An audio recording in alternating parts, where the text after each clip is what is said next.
এক ম্যাচ হাতে রেখে জমে উঠেছে বাংলাদেশ শ্রীলঙ্কা টি-20 সিরিজ। দাম্বুলায় সিরিজের দ্বিতীয় ম্যাচে দুর্দান্ত অলরাউন্ড পারফরম্যান্সে স্বাগতিকদের ৮৩ রানে হারিয়ে সিরিজে ১-১ সমতায় ছিঁড়েছে বাংলাদেশ। ব্যাট হাতে অধিনায়ক লিটন দাসের 50 ও বল হাতে রিশাদ হোসেনের ঘূর্ণি ছিল ম্যাচের মূল হাইলাইট।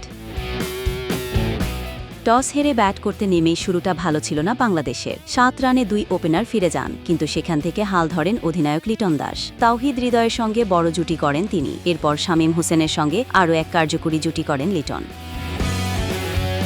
লিটনের ব্যাট থেকে আসে ৫০ বলে ৭৬ রানের দুর্দান্ত ইনিংস, যেখানে ছিল ৫টা ছক্কা। শামীম হোসেনও ২৭ বলে ৪৮ রানের ঝোড়ো ইনিংস খেলেন। দুজনের দাপটে বাংলাদেশ ২০ ওভারে ১৭৭ রান করে। ১৭৮ রানের লক্ষ্যে খেলতে নেমে শ্রীলঙ্কা শুরুতেই চাপে পড়ে। কুশল মেন্দিস রান আউট হয়ে যান শামীমের থ্রোতে।